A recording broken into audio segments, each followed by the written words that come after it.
Iya, kita sepakat Uni kalau Tuhan itu untuk semesta alam, Allah Bapa itu untuk semesta alam. Saya panggilnya Bapak aja ya, karena harusnya nggak pakai Allah ya. Sebenarnya Arom kalau panggil Tuhan itu Bapak, itu Arom sedang berbohong tanpa sadar loh, Dek. Karena di Alkitab Bapak.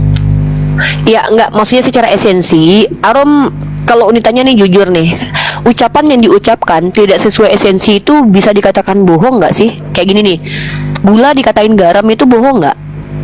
Ya bohong lah. Nah, bagaimana mungkin agama mengajarkan kita berbohong? Coba, Uni tanya jujur dengan hati nurani dijawab. Apakah Tuhannya merekonstruksi ulang Bible itu menggunakan bahasa aslinya, bahasa Aram? Nah, namun terlepas daripada itu, yang Uni ingin sampaikan ke Arom ini adalah karena kita di sini bukan berdebat ya, Dekku ya. Uni di sini berbagi informasi dan mengajak Arom berpikir saja bahwa kitab terjemahan saat ini. Pernah nonton Pak Yonatan Purnomo nggak, Arom? Pernah coba Arom cek? Sekilas aja sih.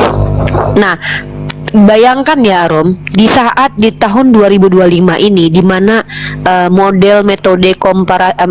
metode komputerisasi, digitalisasi yang kita saat ini tuh kayak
Assalamualaikum warahmatullahi wabarakatuh. Bertemu lagi dengan channel Kristologi Muslim, channel yang akan memperlihatkan diskusi dan debat lintas agama.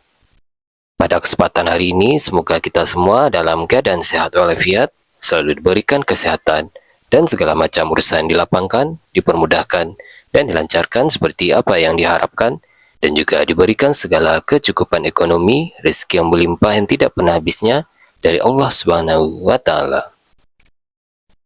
Di video kali ini masih seperti biasa, saya akan memperlihatkan diskusi dan debat lintas agama, di mana nantinya apologet Islam dan oknum Kristen akan saling bertanya dan menjelaskan agama masing-masing. Yang mana kita akan bisa menilai mana agama yang benar-benar bisa diterima dan dipahami secara akal pikiran manusia yang berakal. Di video ini juga kita akan melihat diskusi dan debat Unirifa dan apologet Islam lain dengan beberapa oknum Kristen, yang mana kita bisa mendapatkan ilmu dan pengetahuan tentang ajaran Islam dan ajaran Kristen. Dan bagaimana berjalannya diskusi ini, apakah akan berjalan tenang dan santun atau malah sebaliknya memanas, di mana biasanya oknum Kristen jika tidak sanggup menjawab pertanyaan dan juga tidak terima ajaran dan isi kitabnya dibahas, mereka akan emosi dan marah, bahkan sampai menghujat pribadi atau ajaran. Nah, daripada penasaran dengan diskusi dan debat ini, mari kita simak saja videonya sekarang. Saya sepakat, Pak. Saya sepakat untuk seluruh umat manusia, saya sepakat. Dia harusnya memang mengajarkan untuk seluruh umat manusia menyembah kepada Dia. Ya, Arom, izin Arom. Kalau Arom boleh lihat keadaan suku Amalek itu, sorry saya bawakan dalilnya biar Arom tahu ya kenapa kami tidak beriman kepada kitab Bible itu sebagai kitab Taurat, Zabur, dan Injil, karena kami percaya Rasulullah SAW mengatakan kitab tersebut terdistorsi. Maaf ya Arom, ini bukan bermaksud menyerang Arom, tapi fakta yang harus disampaikan ini fakta dari hasil pembelajaran. Itu betul. Contohnya kayak gini ya. Itu fakta, itu fakta. Ya, ini dikasih data. Bentar. Ayatnya Aaron boleh buka di kitab Keluaran pasal 17 nomor 16 ya. Di sini kalau kita baca Sebab tangan telah diacungkan ke atas Tuhan, maka Tuhan akan berperang melawan Amalek turun-temurun. Nah, ini Aaron tahu tidak? Dalam Islam, kami mengenal orang Yahudi itu diberitakan kepada kami melalui Al-Quran sifat-sifat mereka, Aaron. Dan ternyata itu sejalan dengan pernyataan Yesus terkait dengan sifat orang Yahudi. Apa sifat mereka? Itu tegar tengkuk, pembangkang, sombong, dan suka membanggakan nasab atau etnis mereka, Aaron. Aaron tahu itu kan, kalau Yesus bertengkar dengan orang Yahudi itu karena mereka merasa lebih hebat daripada orang lain gitu. Betul. Kami adalah keturunan Abraham. Betul. Nah, jadi jangan sampai punya sifat seperti itu, karena Allah Subhanahu wa Ta'ala, Aaron, itu menilai seseorang itu bukan karena kita anak siapa, tapi karena iman dan takwa kita, karena pilihan kita memilih beragama dan takut kepada Tuhan dan tunduk kepada Tuhan, bukan karena kita suku Amalek, bukan karena kita suku Moab. Tapi kalau Aaron lihat, suku Amalek itu dihabisi sampai anak yang menyusui. Nah, pertanyaan Uni secara rasional kepada Aaron, kalau betul-betul Aaron percaya Tuhan itu maha adil, pernahkah suku Amalek itu diberitakan tentang Tuhannya Bani Israel kepada mereka? Menurut yang sudah pernah Aaron baca di kitab Aaron? Menurut adindaku lah, Suku Amalek ini tidak mengenal Tuhan, Bunda.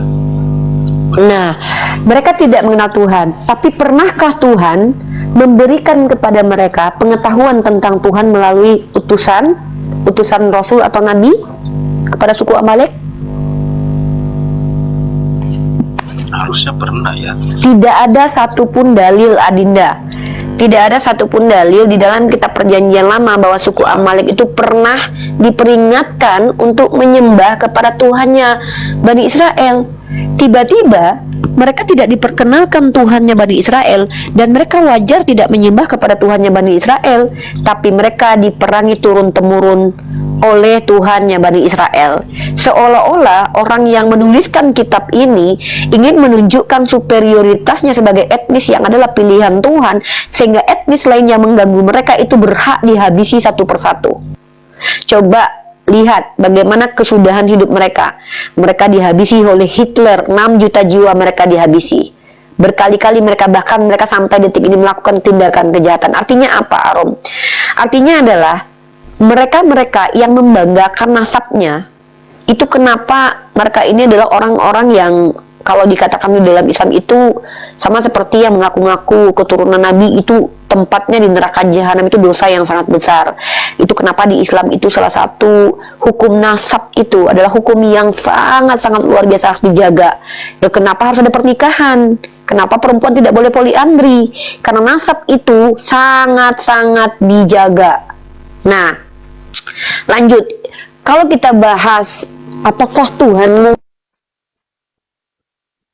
mengutus nabi-nabi untuk Bani Israel, itu juga melanggar atau bertentangan dengan konsep keadilan Tuhan. Bukan hanya di situ, tapi seolah-olah Kok putus-putus ya? Apa sinyal saya ya? Uni putus-putus.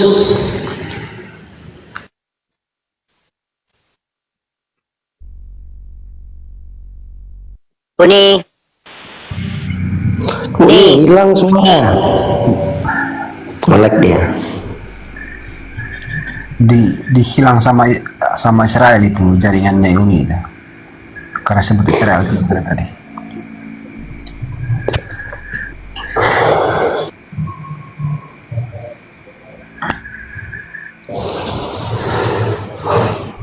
Ini naik lagi Uni.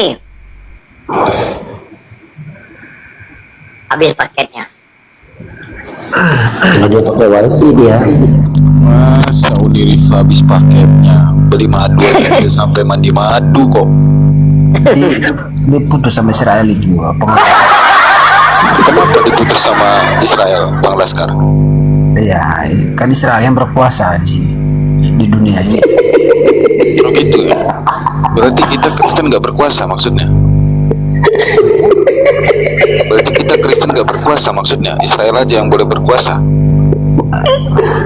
Kan yang dibuat kan Israel yang buat semua ya, makanya dia yang berkuasa. Bukan masalah agama lah.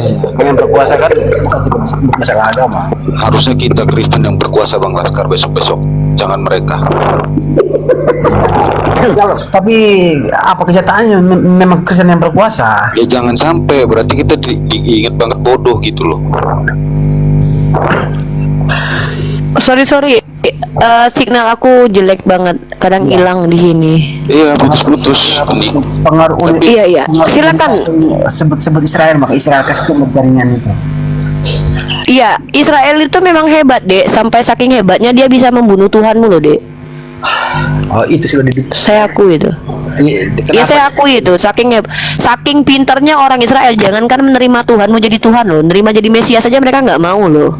Iya. Itu saking hebatnya mereka. Jadi kamu harus akui kehebatan mereka ya. Mereka hebat nggak menurutmu?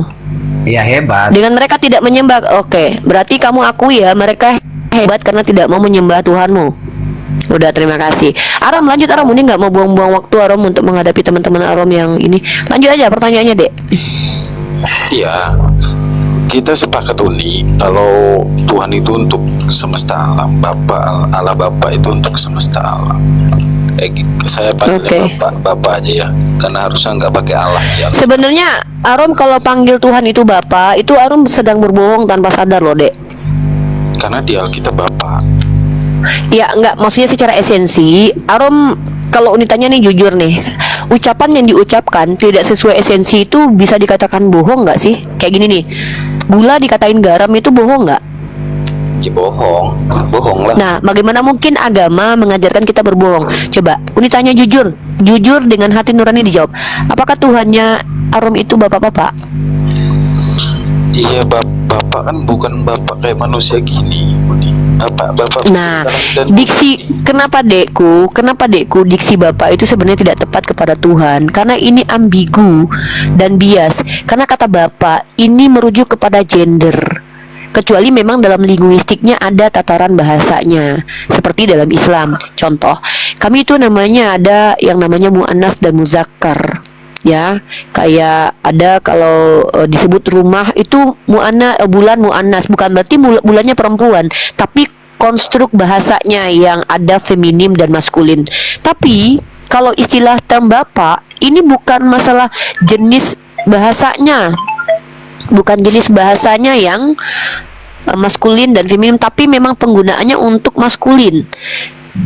Seolah Arom percaya Tuhannya bapak-bapak. Uni hanya mengingatkan supaya Arom tidak salah memaknai diksi gitu. Kalau mengatakan gini Uni, kalau bapak-bapak seolah Arom percaya Tuhan itu punya gender tertentu. Kalau Uni bilang begitu, berarti firman yang turun kepada Yesus, dia berdoa kepada Bapa, itu salah menurut Uni. Oke, Arom tahu kitabnya Arom itu berupa terjemahan nggak? Iya tahu. Terjemahan yang Arom, nah jadi gini deh, mungkin ini sedikit masuk lebih ke dalam kritik teks ya. Jadi teman-teman Kristen ini, kitab yang kalian itu adalah kitab terjemahan.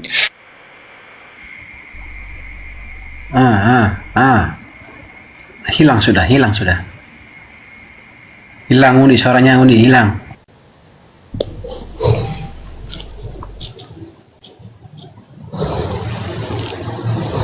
Ngelek lagi Uni.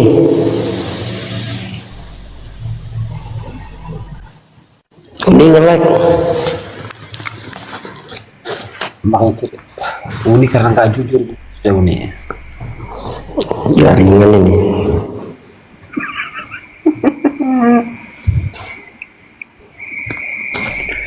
Nggak jadi. Tapi kamu moderator tuh. Nggak jadi dapat uang Uni Nggak, ini saya tuh nggak pakai wifi karena wifi aku lagi ada problem, kayaknya lagi putus anunya kabelnya. Jadi pakai kuota, dan kuota pun di Ternate ini sering hilang. Oke, gini Uni Rifa ya. Kan kita sepakat bahwa Injil yang asli dan Taurat yang asli kan nggak ada. Itu mungkin Iya, apa namanya? Apa istilahnya? Aduh, autograf ya. Autografnya memang sudah tidak ada. betul. dan ini terjemahan yang saya pegang ini kan dari bahasa Yunani ya, Bun ya. Bukan cuman, jadi gini, masih ada pertentangan di antara orang Kristen sendiri. Apakah ini ada yang double nih, di antara orang Kristen sendiri itu ada pertentangan bahwa bahasa asli Bible Perjanjian Baru itu bahasa Aram atau bahasa Yunani, itu masih ada pertentangan, Dek.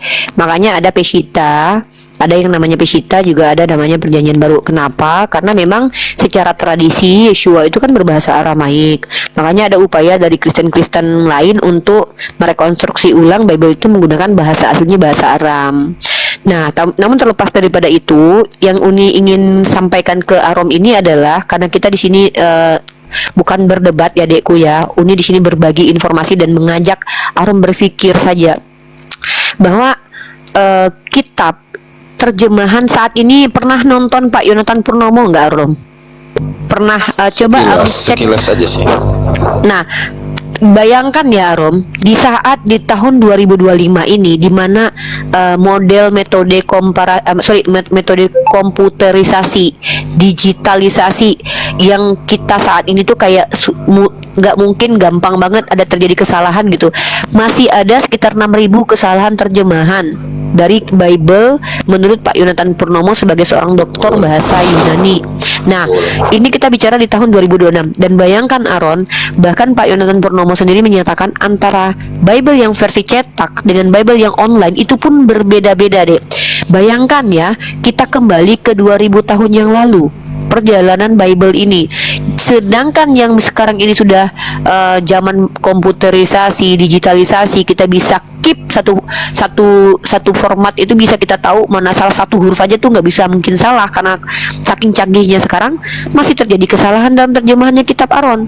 Apalagi kalau kita bicara zaman dahulu. Makanya ada metodologi pembelajaran di Kristen itu namanya critical text, dimana contoh kayak ada ayat kontradiksi, si ayatnya bertambah, ayat yang tadinya tidak ada kemudian disisipkan, seperti 1 Yohanes pasal ke-5 ayat 7. Lalu ketika sudah banyak terjadi seperti itu, maka probabilitas kesalahan-kesalahan itu ya pasti besar. Salah satunya adalah terjemahan yang keliru terkait tentang panggilan kepada Tuhan, panggilan terhadap seorang hamba gitu loh.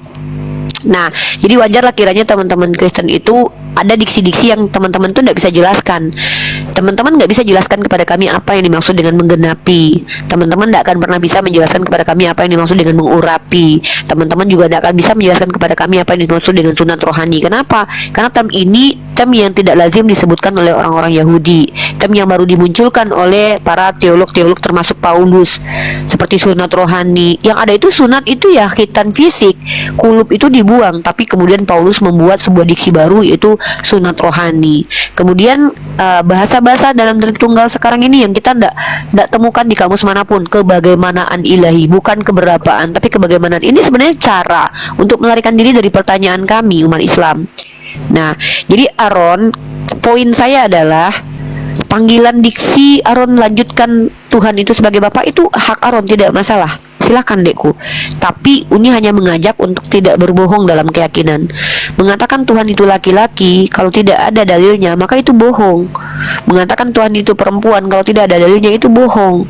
Nah, jadi katakan saja, apa sulitnya mengatakan pencipta langit dan bumi, itu lebih tepat karena dia esensinya pencipta langit dan bumi, supaya tidak salah gitu. Atau panggil Tuhan, atau panggil Elohim, atau panggil Eloah, itu lebih mulia. Ini hanya saran saja. Tapi lanjut ke topik kita, bahwa tadi kita sepakat Tuhan itu tidak mungkin rasis. Tuhan itu tidak mungkin hanya menyelamatkan Bani Israel saja, tapi Tuhan pasti ingin menyelamatkan seluruh alam semesta. Nggak mungkin Tuhannya Aaron itu terlambat menyelamatkan di abad pertama. Kemana saja dia selama ini? Kenapa dia biarkan suku Amalek mati? Di zaman Nuh orang dimatikan, kemudian Uza dihabisi nyawanya, lalu tiba-tiba dia datang di abad pertama menyelamatkan orang-orang Romawi. Orang-orang Romawi yang notabene rata-rata mereka paganisme. Jadi harus ada pertanyaan di sini, Arom. Harus ada pertanyaan di sini. Apakah betul Arom percaya Tuhan punya sifat seperti itu? Nah, kalau Arom sepakat dengan Uni bahwa Tuhan itu ingin menyelamatkan seluruh alam semesta, maka tentulah tidak mungkin Nabi itu hanya diutus untuk Bani Israel saja. Begitu, Dekku. Silakan, mungkin pertanyaan selanjutnya mungkin. Oke, udah kalau itu udah clear. Saya sepakat Tuhan itu untuk alam semesta. Sekali berarti ada nabi selain dari keturunan Yahudi, ya pastinya ada, karena alam semesta ini luas. Pasti harus ada nabi untuk meluruskan satu konsep ketuhanan, untuk mengenal Tuhan untuk seluruh alam ya. Kenapa harus larinya ke Arab Saudi, Uni? Oke, mantap. Ini pertanyaan bagus. Sebenarnya kita tidak berhak mempertanyakan kehendak Allah, tapi kita yang ditanyain. Namun karena Arum yang bertanya, maka Uni harus menjawab ini. Uni lagi-lagi mengajak Arum berpikir jauh ke dalam diri Arum sendiri, naluri. Bani Israel, adikku, berkali-kali diutus oleh Tuhan, Nabi. Apakah mereka menerima Yeshua sebagai Mesias? Iya betul, Bani Israel itu selalu dikirim Nabi dan dibunuh. Nah, lalu ketika nabi-nabi dari keturunan para, jadi nabi itu kalau dalam Al-Quran itu mereka dilahirkan dari tulang sulbi yang suci. Mereka itu berkesinambungan dari orang-orang yang dipilih oleh Allah, ya. Dan kemudian diantaranya adalah Nabi Ibrahim alaihissalam. Aaron harus ingat bahwa Nabi Ibrahim alaihissalam ini tidak hanya memiliki satu anak, yaitu Ishak, tapi ada satu lagi anaknya bernama Ismail. Dan kalau Aaron jeli memahami, Nebayot dan Kedar itu pernah dinubuatkan dalam kitab yang kami tidak percaya sebagai firman Tuhan, tapi kitab yang bercampur, bahwa Nebayot dan Kedar ini adalah tempat-tempat kediaman mereka, tempat-tempat akan diadakan suara nyanyian baru untuk Tuhan. Itu ada dalam kitab Yesaya. Mungkin saya akan coba carikan dulu dalilnya. Ada, saya udah tahu nih. Nah, kemudian satu itu. Yang kedua, Allah seringkali berfirman dalam Al-Quran bahwa Allah berhak untuk menentukan siapa yang dipilih. Pertama, Allah tentukan nabi untuk Bani Israel dari kalangan mereka sendiri, tapi mereka masih tegar tengkuk. Bahkan dalam kitabnya yang Aaron anggap sebagai kitab Musa, Musa berkata, selagi aku masih hidup kalian sudah tegar tengkuk, apalagi setelah aku mati kalian akan berlaku busuk. Selagi aku hidup kalian sudah berlaku busuk, apalagi setelah aku mati tentu kalian tegar tengkuk. Kemudian muncul lagi nabi setelahnya, masih juga mereka ingkari, bahkan mereka bunuh-bunuhi. Dan apalagi setelah diutus Mesias, mereka pun menolak. Nah, makanya kemudian tongkat Yehuda akan diambil dari dirinya. Maka kemudian kenapa harus di Arab? Sebenarnya bukan kenapa harus di Arab. Siapa yang layak dan berhak di alam semesta ini menjadi nabi selain Nabi Muhammad? Siapa memangnya? Adakah manusia, tokoh mulai dari Romawi kuno yang terkenal karena kejujurannya? Kalau kefilosofannya banyak, Sokrates, Plato banyak. Tapi karena kejujurannya siapa? Karena syarat menjadi seorang nabi itu dalam Islam itu ada 4 sifat wajib yang harus dimilikinya, karena dia membawa risalah dari Tuhan. Yang pertama, dia harus bersikap sidik. Apa maksudnya sidik? Dia harus berkata yang benar, tidak boleh pernah berdusta sekali saja dalam kehidupannya. Dia harus amanah, dia harus mampu mengemban tanggung jawab, terpercaya. Ketika dia dipercaya, dia tidak pernah berkhianat. Dan dia harus fatonah, dia harus cerdas. Kemudian dia juga harus tablik, menyampaikan. Pertanyaan Uni, coba sebutkan satu nama tokoh-tokoh agama ya yang pernah bergelar Al-Amin atau terpercaya. Coba sebutkan satu nama. Karena kalau tidak ada, maka tidak ada manusia yang berhak dan layak. Tentulah hanya Nabi Muhammad SAW. Karena Aaron, ketika ada klaim dalam Al-Quran, mungkin Aaron akan bilang, itu kan cuma klaim, Nabi Muhammad itu tidak pernah berbohong. Saya sebutkan Aaron 114 surah di Al-Quran, 7.000 hadis dalam kitab sahihnya Imam Bukhari, dan beberapa sahih di dalam kitab yang lain Imam Muslim, Abu Daud, dan dalam buku Sirah Nabawiyah yang dituliskan oleh Ibnu Ishaq dan Ibnu Hisham. Temukan satu literasi pernah Nabi Muhammad ini berdusta. Tapi kalau Yesus dan Paulus, saya bisa menunjukkan bahwa mereka pernah terindikasi berbohong, adikku. Seperti Paulus terang-terangan mengatakan, kalau karena dustaku kemuliaan Tuhan semakin melimpah. Bahkan Yesus digambarkan oleh penulis Matius sebagai seorang pendusta. Contoh dalam kitab Lukas, dalam kitab Matius, dalam Lukas pasal 14 pasal 24 ayat 46, Yesus digambarkan berkata, ada tertulis demikian, Mesias harus mati dan bangkit di hari ketiga. Silahkan carikan ayat itu kalau ada. Maka kalau tidak ada 2 konsekuensi. Apakah Yesus berbohong karena ayatnya tidak pernah ada? Apakah dia mengada-ada? atau ayatnya ada tapi hilang. Itu konsekuensinya. Yang kedua, ketika Yesus berkata, "Akulah jalan kebenaran dan hidup, tidak ada yang sampai kepada Bapa kecuali melalui aku." Ini terbantahkan dengan faktual bahwa Henokh dan Elia sudah ke surga tanpa Yeshua. Lagi-lagi Yeshua digambarkan sebagai pendusta.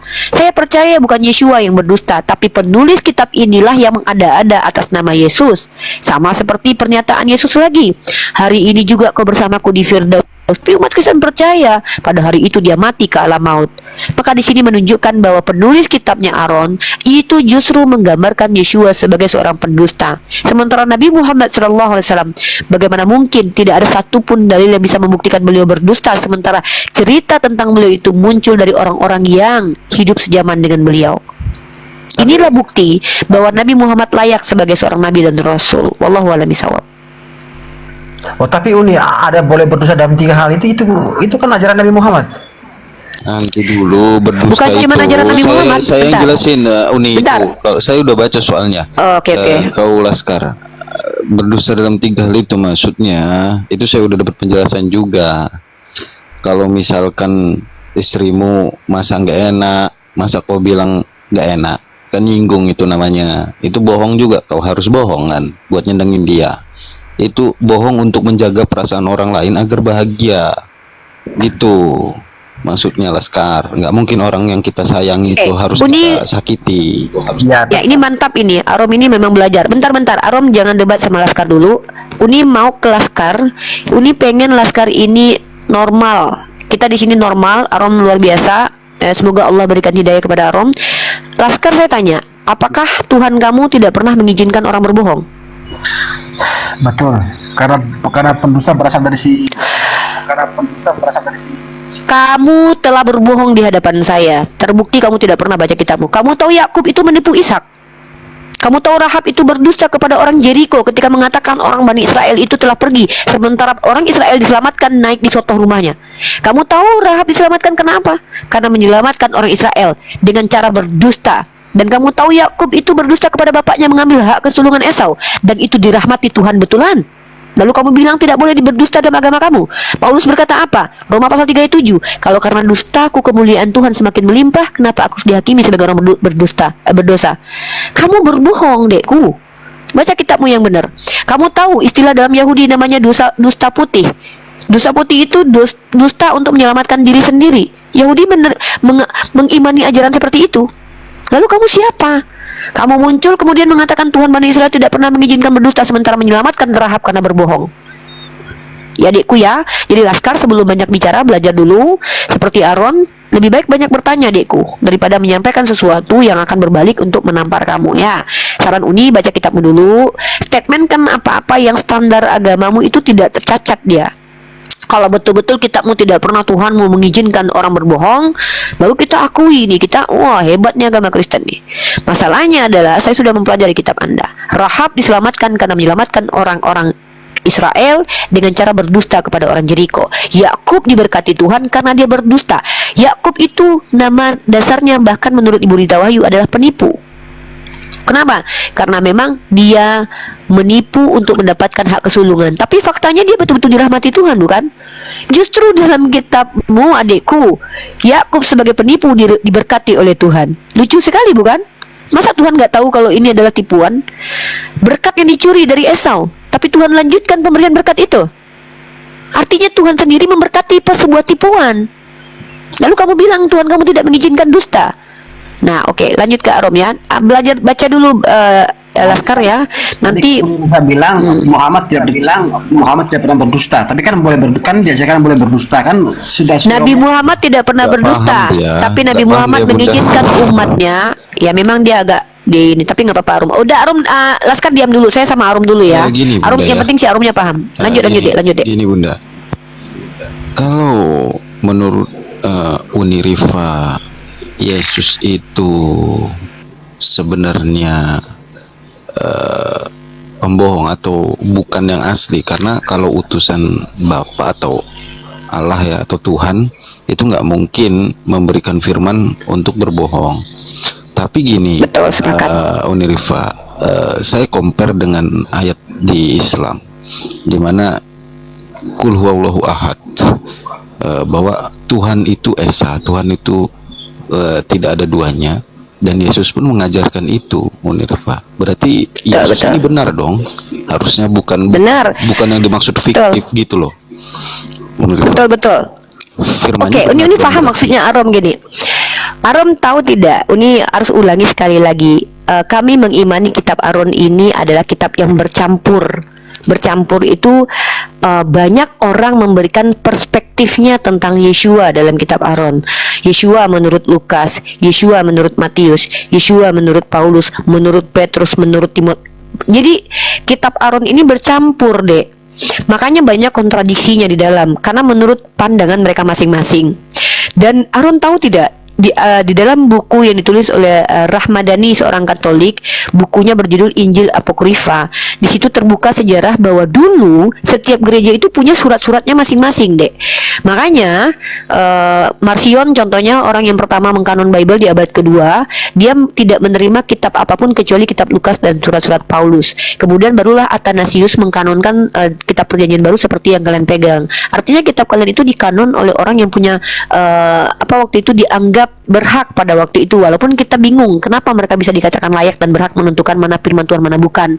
Nah, maka informasi tentang Yesus inilah yang berseliweran seperti yang disampaikan di Al-Quran. Mereka berpendapat atau mereka berselisih paham tentang Yesus. Begitu juga yang terjadi sampai detik ini, memang ada perselisihan tentang siapa Yesus. Nah, itu kenapa Arius mengatakan dia adalah ciptaan, Athanasius mengatakan dia adalah setara atau homosis dengan Bapa. Itu terjadi sejak abad awal, abad kedua, abad ketiga. Nah, sekarang kita lanjut nih. Sebenarnya Aaron, kalau Aaron itu betul-betul belajar detail, Islam itu mengajak untuk berpegang teguh kepada satu benang yang sama. Apa maksudnya satu benang yang sama? Satu pengajaran yang sama. Maka apa pengajaran yang fundamental? Baik Abraham, Musa, Yeshua, dan Nabi Muhammad itu mengajarkan satu ajaran yang sangat fundamental, yaitu Tuhan itu satu. Itu dulu. Sepakat, Bunda. Nah, Sepakat. saya tidak pernah sudah, mengatakan. Ya, saya sudah belajar tentang Nabi Muhammad bahwa ajarannya sama dengan pengajaran Yesus. Saya bilang pengajaran Yesus di Alkitab ya, bukan ayat yang lain. Ya. Saya bilang Saya pengajaran mau Yesus. mau luruskan dulu biar Arom nggak salah paham. Saya tidak mengatakan Yeshua berbohong ya, Dek. Yang saya katakan adalah penulis kitabnya Aaron ketika menuliskan cerita tentang Yesus itu justru menggambarkan seolah-olah Yesus sebagai seorang pendusta. Itu yang dimaksud. Silahkan Aaron buka di kitab Aaron, Lukas pasal 24 ayat 46. Sudah pernah baca ayat itu belum? Apa judul perikopnya itu nih? Saya kalau ngapal judul perikop. Oke.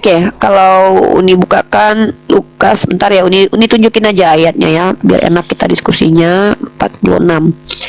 Nah, Aaron baca di sini.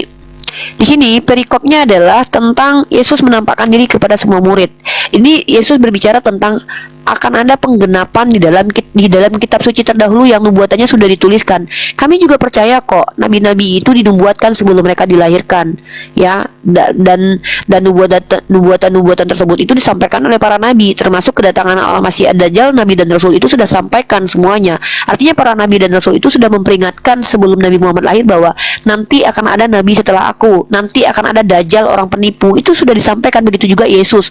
Matius pasal 7 15 sampai 21, Matius 24 ayat 24, Matius 23 nomor 15. Yesus mengajarkan bahwa akan ada nabi palsu ngaku-ngaku sebagai Mesias, akan ada nabi palsu ngaku-ngaku membawa ajaran dari Yesus, bahkan dia mengaku sebagai Yesus sendiri.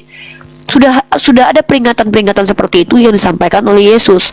Nah, masalahnya adalah cara kita mengidentifikasi mana yang nabi palsu, nabi asli ini kan kita harus menggunakan common sense juga. Masa orang yang tidak pernah berbohong tiba-tiba menyampaikan sesuatu kita langsung tolak, tiba-tiba ada orang yang sudah terbiasa berbohong menyampaikan sesuatu langsung kita terima. Nah, coba ini dalil sebelum saya sampaikan Lukas 24 ayat 46 untuk Aaron tadi. Saya kasih dulu Aaron mati.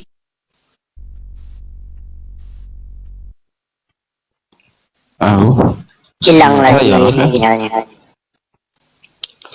enggak sih, Uni saya sepakat kalau pengajaran Nabi Muhammad memang lebih detail daripada Yesus ya.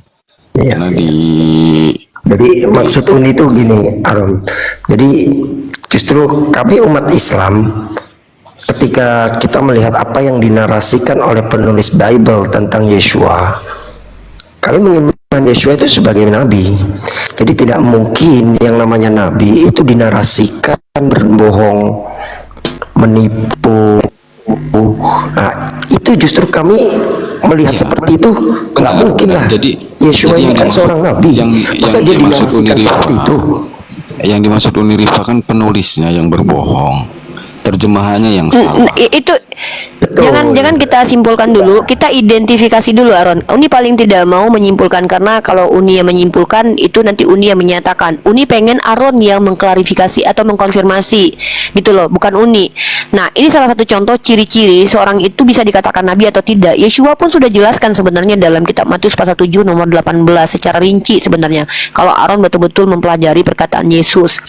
Kalau kita lihat di sini ya, di sini perikopnya adalah hal pengajaran sesat. Di sini Yesus memperingatkan bahwa nanti sepeninggal dia akan ada orang-orang yang disebut sebagai nabi palsu. Nah, waspadalah terhadap nabi-nabi palsu. Bukan. Ini tentang hal pengajaran sesat. Yesus memperingatkan murid-muridnya tentang kedatangan nabi palsu dan pengajar-pengajar palsu. Di sini dikatakan bahwa waspadalah terhadap nabi-nabi palsu yang datang kepadamu dengan menyamar seperti domba. Artinya di sini kalau menyamar seperti domba, nabi palsu itu adalah orang yang mengaku sebagai pengikut Yesus. Nah, tetapi sesungguhnya mereka adalah serigala yang buas. Dari buahnya lah kamu akan mengenal dia. Ini penting, ini Aaron, untuk telah renungkan ayat yang ke-16 sampai 18 ini. Renungkan dalam-dalam. Pertama, dari buahnya, ciri-cirinya supaya Aaron tidak terjebak mengimani nabi palsu. Ciri-cirinya adalah dari buahnya kamu akan mengenal mereka. Dapatkah orang memetik buah anggur dari semak duri, atau dari buah ara dari rumput duri? Demikianlah setiap pohon yang baik menghasilkan buah yang baik. Artinya Deku, kalau dia nabi beneran, nggak mungkin dari pohon buruk. Karena kata Yesus tidak mungkin. Sedangkan pohon yang tidak baik menghasilkan buah yang tidak baik. Tidak mungkin pohon yang baik menghasilkan buah yang tidak baik, ataupun pohon yang tidak baik itu menghasilkan buah yang baik. Maka ciri-ciri nabi itu harus memiliki sifat yang sidik dari awal, dari lahir, dari kecil dia sudah dipersiapkan oleh Tuhan.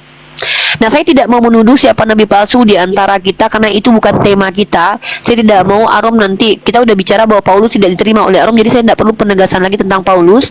Tapi saya mau bagaimana Aaron melihat penulis kitab Aaron ini seolah-olah membuat Yesus sebagai seorang yang berbohong. Nih, Lukas pasal 24 ayat 46. Coba. Dan di sini perikopnya adalah Laskar nanti ya Dek ya, nanti Laskar Kristus nanti sama nanti. Di sini Yesus menampakkan diri kepada semua muridnya. Nah, kalau kita baca dari 36 ini panjang, kita baca di 46-nya, silakan Aaron baca sendiri dari 36. Apa Aaron baca dari 36 tidak akan menghilangkan ayat ini. Tetap tidak akan keluar dari konteks ayat ini. Ya, karena saya kalau berbicara itu senang tekstual dan kontekstual. Apa kata Yesus di sini? Inilah perkataanku yang telah kukatakan kepadamu ketika aku masih bersama-sama dengan kamu, yakni bahwa harus digenapi semua yang ada tertulis tentang aku dalam kitab Taurat Musa dan kitab Nabi-Nabi dan kitab Mazmur. Paham kan ini maksud Yesus, Aaron? Paham, berarti Paham kan? Coba Uni konfirmasi dulu. Oke, paham. Harusnya ada tertulis di Mazmur atau di Taurat. Tentang kedatangan Mesias ini ada tertulis. Bahkan ada salah satu orang Yahudi bertanya kepada Yohanes Pembaptis, apakah kamu Elia? Bukan. Apakah kamu Mesias? Bukan. Apakah kamu Nabi yang akan datang itu? Bukan. Berarti sebenarnya yang akan datang ini sudah diberitakan di kitab Taurat, Zabur, dan Injil. Kedatangan Elia kedua kali, kedatangan Mesias, dan kedatangan Nabi itu coba dibaca ayatnya. Apakah kamu Elia? Bukan. Apakah kamu Mesias? Bukan. Apakah kamu Nabi yang akan datang itu? Siapa lagi Nabi? Nah, lanjut. Ia berkata kepada mereka, inilah perkataanku. Udah dibaca tadi ya. Ini lanjut di sini. Ini tertuduhnya Yesus berdusta seolah-olah. Apa kata Yesus di sini? Katanya kepada mereka, ada tertulis demikian. Artinya Yesus mengutip ada tertulis di kitab para nabi tentang dia. Apa tulisannya? Mesias harus menderita dan bangkit dari antara orang mati pada hari yang ketiga. Betul. Aron Uni kasih waktu 1500 tahun, carikan Uni ayat ini di seluruh kitab perjanjian lama dan apokrifa. Iya, Kalau ada. ada tuh. Aron, kau buka di saya. Silakan. Saya enggak, ya saya 54 itu kalau nggak salah, tapi bukan. Ya, iya saya. Iya, saya bukan itu biar bukan tahu. itu tentang raja siapa gitu kalau nggak salah. Raja Hizkia. Beda. Saya penuh tentang Yesus. Silakan Laskar. Silakan kalian carikan, Laskar, silakan carikan, ada tertulis, maka coba kamu kutipkan tulisannya. Begini tulisannya: Mesias harus menderita dan bangkit dari antara orang mati Saya pada udah hari yang baca. ketiga. Nggak ada Uni, nanti dulu Uni dia nanti biar Oke, dia cari dulu. nanti Saya Laskar. udah baca soalnya. Nah, artinya penulis kitabnya Aron itu justru menggambarkan seolah-olah Yeshua ini berdusta, sementara kami umat Islam, kenapa kami tidak menjadikan lagi kitab kalian sebagai parameter keberimanan kami? Karena kami diajarkan oleh Rasulullah SAW pertama dalam Al-Quran. Bismillahirrahmanirrahim. Fawailul lilladzina yaktubuna al-kitaba bi aydihim summa yaquluna hadza min indillah. Kata Allah, celakalah mereka yang telah menulis kitab dengan tangan mereka dan berkata ini dari Allah. Celakalah mereka dengan apa? Celakalah atas apa yang mereka buat untuk Fawailul lilladzina yaktubuna al-kitaba bi aydihim. Celakalah mereka yang telah membuat kitab dengan tangannya. Lalu mereka berkata ini dari Allah, hanya untuk menjualnya dengan harga murah. Maka di sebuah hadis yang ini tunjukin dulu ya. Sorry, ini harus duduk dulu biar Aron tahu hadisnya. Sebenarnya Uni udah berbaring, cuman tadi karena Uni lihat Aron, jadi ya udahlah nggak apa-apa. Katanya Aron udah nyari Uni dari kemarin. Ya, Oh, iya. takutnya Uni nanti, ya khawatirnya nanti Uni meninggal besok nggak ketemu Aron, Uni merasa bersalah nanti lagi kan. Enggak juga loh Uni. Nggak, makanya kalau selagi masih ada Allah kasih izin ngobrol sama Aron ya sudah. Mana tahu ada manfaat dari apa yang Uni sampaikan hari ini. Mungkin Uni tidak berharap Aron Islam tidak, tapi setidaknya Aron merenungkan, berpikir apa yang Uni sampaikan ini rasional atau tidak, itu kembali kepada Aron. Mungkin dilihat dulu dalilnya. Ini di dalam riwayat hadis ditegaskan, dan kami tidak pernah menjatuhkan kitab kalian sebagai kitab yang hina. Makanya di Al-Quran dikatakan Taurat itu adalah cahaya, Injil itu adalah petunjuk. Tapi yang dipegang Nabi Musa, dek, bukan yang dicatat oleh manusia-manusia yang kita tidak kenal, gitu loh. Nih, ini adalah hadis, ya ini adalah boleh dikatakan kayak apa ya, literasi Islam kedua setelah Al-Quran. Ya, silakan dibaca. Ini statusnya ini sahih deh ya. Artinya tuh tidak bermasalah di sanadnya, tidak bermasalah di matanya. Wahai sekalian kaum muslimin, bagaimana bisa kalian bertanya kepada ahli kitab? Ahli kitab ini merujuk kepada Bani Israel menurut Imam Syafi'i. Imam Syafi'i dalam buku tafsir Ibnu Katsir jilid pertama mengatakan bahwa ahli kitab ini merujuk kepada mereka yang dari Bani Israel tapi pegang kitab, yang mereka anggap baca kitab gitu. Nah, kenapa kalian bertanya kepada ahli kitab sedangkan kitab kalian yang diturunkan kepada Nabi-Nya Sallallahu Alaihi Wasallam adalah kitab yang paling baru tentang Allah. Kalian membacanya dengan tidak dicampur aduk. Dan Allah telah memberitahu kalian bahwa orang-orang ahli kitab telah merubah apa yang telah Allah tetapkan. Jadi di sini dijelaskan bahwa sulit kita untuk mencari kebenaran di dalam kitabnya Aron. Kenapa? Kalau Uni memberikan sebuah analogi ya tentang kitab Aron ini tanpa merendahkan, Uni mengumpamakan kitab Aron ini seperti sebuah kotak yang di dalamnya itu bercampur antara berlian dan kaca. Lalu cara kami membedakan mana berlian dan kaca ketika membaca kitab Aron, kami harus punya alat pengukur berliannya. Kalau kita tempelkan di berliannya, dia berbunyi, dia nah gitu kalau dalam menilai mana kualitas berlian dan kaca. Maka apa alat pengukur itu? Bukan hanya sekedar rasio saja, bukan hanya sekedar akal saja, tapi Al-Quran sebagai pengukurnya. Sejalan dengan Al-Quran kita terima, kalau bertentangan dengan Al-Quran itulah yang diluruskan oleh Al-Quran. Contoh, ketika dikatakan bahwa Ishak yang dikurbankan, kita kasih contoh ya, karena tadi Aron pertanyaannya tentang ini. Dalam kitab Aron dikatakan bahwa yang dikurbankan adalah Ishak. Tapi lucunya, kenapa malah Abraham pulangnya bukan ke Hebron, tapi pulangnya malah ke rumahnya, ke tempat Hagar, Berseba. setelah melakukan ujian dari Tuhan. Dan ada anakronisme di dalam kitab Perjanjian Lama, tepatnya di kitab Kejadian. Seorang anak bernama Ismail yang usianya udah 16 tahun itu diletakkan di bahunya Hagar. Lalu ketika anak itu menangis dibuang ke semak-semak. Ini tidak tepat untuk anak usia 16 tahun, tapi lebih tepat untuk anak bayi, di mana di literasi Islam di Sirah Nabawiyah dijelaskan Ismail itu masih kecil digendong sama ibunya ketika dia keluar dari rumah Sarai. Maka literasi Islam itu meluruskan apa yang sudah dibengkokkan oleh ahli kitab. Dan begitu juga di nubuatan kitabnya Aaron dalam kitab Yesaya pasal kelima ayat berapa ya, yang mengatakan bahwa Bani Israel ini tuh bukan cuma tegar tengkuk, tapi mereka juga suka membengkokkan. Dalam kitab Mika banyak sekali ayat-ayat yang menunjukkan bahwa Bani Israel itu suka sekali berbohong dan juga membengkokkan. Makanya ketika Yeshua datang itu mereka menyerang Yeshua dengan menuduh dia nabi palsu. Bahkan Yesus mengatakan bahwa nenek moyang kalian telah lebih dulu membunuh para nabi. Bagaimana mungkin Aaron mempercayakan informasi tentang Tuhan kepada mereka yang gemar berbohong? Makanya kenapa harus ada kenapa Allah utus para nabi setelah itu yang tidak pernah berbohong, supaya kita yang common sense kita ini sudah ada dari kecil, tanpa ada mukjizat pun kita tahu mana yang benar mana yang tidak. Coba pikirkan baik-baik nih, ini jujuran kita deh. Kalau ada teman Aaron yang udah Aaron ketahui dari yang satu gemar berbohong, yang satu tidak pernah berdusta sama sekali, lalu menceritakan kami sama-sama melihat malaikat, siapa yang lebih Aaron percaya di antara mereka berdua? Kita pakai naluri. Ya kalau yang nggak pernah berbohong Coba Aaron. ya dia takut untuk berbohong harusnya. Nah, itu kenapa Uni menantang seluruh alam semesta ini untuk menunjukkan, buktikan Nabi Muhammad itu pernah berdusta sekali saja. Sekali saja, silakan.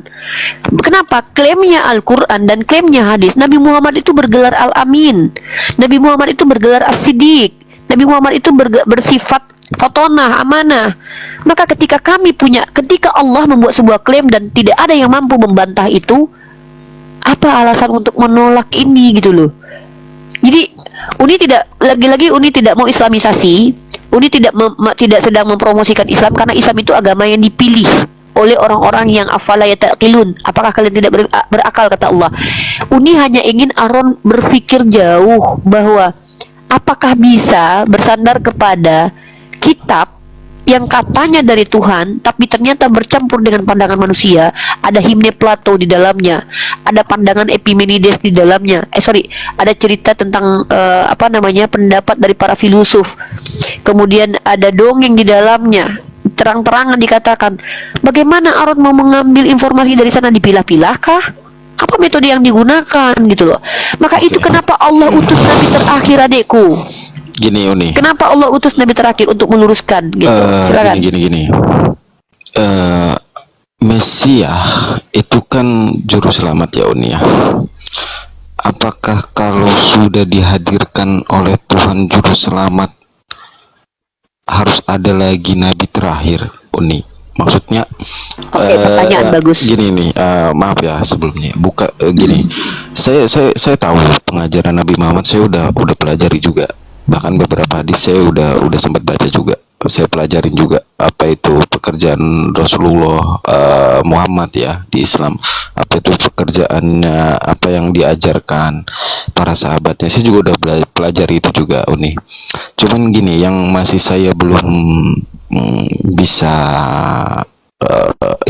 belum bisa tangkap dari seorang Mesias. Mesias kan juru selamat ya, dia penyelamat. Kalau sudah luruskan dulu Dek, Uni luruskan boleh? Mesias itu bukan juru selamat artinya, Dekku. Mesias itu beda dengan Mosia. Mosia itu Soresnya katanya Yasha, itu baru juru selamat. Itu kan dua-duanya bahasa Ibrani ya. Mesias itu artinya yang diurapi. Jadi ada perbedaan antara kata Mesias dengan Mosia. Dan Mosia itu kata yang sudah sering dipakai untuk beberapa tokoh-tokoh seperti Musa. Dia pernah menyelamatkan waktu Bani Israel berteriak-teriak di tanah Mesir, maka Tuhan mengutus Mosia kepada Bani Israel itu tepatnya di Yesaya pasal 14 kalau tidak salah, nanti dikasihkan ayatnya. Artinya beda deh. 19 nomor 20. Ya, 20. Ya, Yesaya pasal 19 20 mungkin ditunjukin dulu sama Aaron biar Aaron tahu bahwa Mosia itu juru selamat, Mesias itu yang diurapi. Ini kita pakai ini ya. Yesaya, kita pakai Sefaria aja. Sorry sedikit ini koreksi. Jadi Moshiah sama Moshiah beda. Kalau Moshiah itu dari akar kata masyah, itu artinya yang diurapi. Kalau Moshiah itu dari kata yasha, artinya selamat gitu. Iya, Jadi kita kasih kan Yesus kan memang digelari juru selamat kan dunia. Kalau di Alkitab kan Yesus adalah juru selamat. banyak deh. Ada ayatnya, silakan tunjukkan dulu nih, silakan. Ya, kita fokus ke biar Aaron tahu kalau Mesias itu bukan artinya juru selamat, tapi artinya yang diurapi, artinya orang yang dipilih. Kenapa dikatakan diurapi? Karena kata diurapi itu dibaluri dengan minyak gitu loh. Artinya dipilih kemudian dibaluri dengan minyak. Ini lihat di sini mengirim seorang juru selamat. Nah, ini dia ya, juru selamat. Sorry, kata juru selamat Uni ambil di sini. Sebentar ya Uni buka aplikasinya dulu, sabda.org aja pakai nih, akar katanya dari kata Yasha, makanya disebut dengan Mosia bukan Mesias gitu. Ntar ya nih ya, ini ya Uni balikin lagi. Ini Yesaya pasal 19 nomor 20 merujuk kepada Nabi Musa. Kita baca di sini, itu akan menjadi tanda kesaksian bagi Tuhan semesta alam di tanah Mesir apabila mereka berseru kepada Tuhan oleh karena orang-orang penindas, maka ia akan mengirimkan seorang juru selamat. Nih, siapa ini? Ini merujuk kepada Musa. Jadi memang para nabi itu juru selamat, menyelamatkan di dunia dan menyelamatkan di akhirat memang. Karena dengan Nabi Musa datang kepada Bani Israel di tanah Mesir, mereka dikeluarkan dari perbudakan. Lalu mereka diperkenalkan kepada Tuhan sehingga mereka akhirnya tahu bagaimana Tuhan sesungguhnya. Nah, dan kita lihat kata di sini juru selamat ini bukan menggunakan kata Mesias, tapi menggunakan kata Yasha atau Mosia. Begitu nih kata Yasha. Nah, tapi kalau kata Mesias kita lihat di sini Mesias ya. Kata yang diurapi di sini Aaron ditunjukin ya. Kita pakai sabda.org lagi. Ehud itu juga Mesias ya. Banyak Daud, Saul juga Mesias. Iya, Kores juga Mesias. Tuh. Nih, jadi kita tuh banyak nih. Banyak banget nih, kita banyak, ada berapa nih Mesias dalam menurut orang Yahudi nih. Nih katanya tuh rekonstruksi bahasanya tuh beda dengan Yasha tadi. Mesias, Mim, Shin dan Chet ya. Dibaca Mesias, Mesias atau Mosiah. Mosiah. Ya beda. Kalau yang juru selamat tadi Mosiah pakai ain. Mosiah jadi beda. Ain ya tadi. Yang jadi beda. Nah jadi yang perlu dipahami adalah bahwa semua nabi itu juru selamat adikku. Karena Tuhan ketika menyelamatkan ya dengan Tuhan menyelamatkan kita caranya gimana? Ya mengutus juru selamat. Siapa mereka? Ya para al-anbiya, para nabi. Bagaimana kita mau selamat kalau kita tidak menyembah kepada Tuhan yang benar? Kan kalau kita mau masuk surga, selamat di akhirat kan menyembah kepada Tuhan yang benar. Dari mana kita tahu Tuhan yang benar kalau bukan dari para nabi? Maka para nabi itu ya bisa dikatakan Mosia. Makanya Yesaya pasal 19:20 itu merujuk kepada Musa sebagai Mosia. Nah, kami umat Islam percaya deh. Pertanyaannya tadi, kan Yesus ini sudah sebagai juru selamat. Kenapa ada nabi lagi gitu ya? Nah, coba ini pentingnya. KPR 2 nomor 22 ya. Izin jawabannya di situ. Kisah para Rasul pasal 2 nomor 2. Bentar ya. 22 nomor 22. Kisah para Rasul pasal kedua ya. Nomor 22. Hai orang-orang Israel, dengarkanlah perkataan ini, yang aku maksudkan ialah Yesus dari Nazaret. Itu ya, Iya. Lanjut. seorang yang telah ditentukan Allah dan yang dinyatakan kepadamu dengan kekuatan dan mukjizat yang tanda-tandanya yang dilakukan oleh Allah dengan perantaraan Dia di tengah-tengah kamu seperti yang kamu tahu. Jelasin Bang Ben, aku nggak nangkap poinnya. Bentar. Bisa jelaskin nggak? 13 Itu saya juga udah nomor- baca itu. 13 nomor 23. Sekalian 13 nomor 23. Sorry. 13 Kisah nomor Para 23 Rasul? aja lebih pas. Kisah 13 para nomor rasul 23. juga. Iya, KPR juga 13 nomor 23. Itu lebih. Dan dari keturunannya Coba. lah sesuai Ya. dengan yang telah dijanjikannya, Allah telah membangkitkan juru selamat bagi orang Israel, yaitu Yesus. Bang Ben aja jelasin, aku nggak ngerti diksinya. Iya. Itu penjelasannya gimana itu Bang Ben? Maksudnya Di situ apa? Iya. Juru selamat bagi siapa? Bagi Nah, itu. Israel. Jadi kenapa tadi kan Bang Arum tanya, lo kan sudah didatangkan Mesiahnya udah didatangkan nih. Kenapa kok harus ada nabi terakhir? Jawabannya ada di KPR 13 nomor 23. Jesus itu hanya untuk juru selamat untuk Bani Israel, Bang. Bukan untuk yang lain. Tadi udah dibaca sama Uni. Oh, kalau itu Tapi dalilnya 13 banyak. nomor Yesus juga mengaku kan, aku hanya Ya, datang untuk banyak. domba-domba Ini tersesat dari maksud saya Bani Israel, cari itu yang juga paling banyak. eksplisit ini. Oh iya ya. Cari yang paling Jadi kalau eksplisit menurut Bang Ben ini pertanyaan kenapa harus nabi lain, karena memang Yesus bukan untuk semesta alam semesta, bukan untuk seluruh alam. Dan secara realitas kan memang Yesus tidak diterima alam semesta gitu. Maksudnya pada akhirnya kan dia ditindas sehingga Allah menyelamatkan dia gitu. Makanya make sense kalau Allah utus nabi terakhir gitu. Oke. Paham. Karena paham. pada akhirnya kita hanya melihat Bani Israel dengan tegar tengkuknya. Sebenarnya gini loh, kalau Uni mengambil hikmah dari kejadian ini, tau nggak Arom? Ketika nabi-nabi diturunkan dari Bani Israel, mereka bun rata-rata, bener kan? Betul, Kan betul. Yesus Betul. Betul itu. Betul. bilang. Nah, coba kenapa Allah turunkan Nabi Isa tanpa seorang ayah? Memang jawabannya hanya Allah yang tahu, tapi apa hikmahnya coba Arom pikir? Kenapa harus tidak punya ayah dia? Iya. Ini sebenarnya sebagai Itu- pembuktian kepada kita, Arom. itu mujizat. Pembuktian kepada kita berdua. No, bukan itu. Kalau mujizatnya gini, sebenarnya pembuktian buat Arom dan Uni bahwa memang orang Yahudi itu tegar tengkuk. Bayangkan ya, sudah diturunkan Nabi itu bernasab kepada Daud, mereka masih tolak, mereka bun-bun dari keturunan nenek moyang mereka. Nah, ketika Allah tunjukkan bahwa Allah itu tidak memuliakan karena nasab seseorang, Allah tunjukkan kepada kita bahwa Allah pun mampu menunjukkan ada seorang yang mulia tanpa bapaknya siapa, tanpa nenek moyangnya dari keturunan Bani Israel yang merasa dipilih ini, tanpa ayah, tapi dia dimuliakan oleh Allah karena memang Nabi itu sudah dipersiapkan dari kecil. Karena Allah tahu bahwa Nabi ini layak sebagai seorang Nabi. Makanya Nabi itu diangkat menjadi Nabi di usia 40 dan 30-an.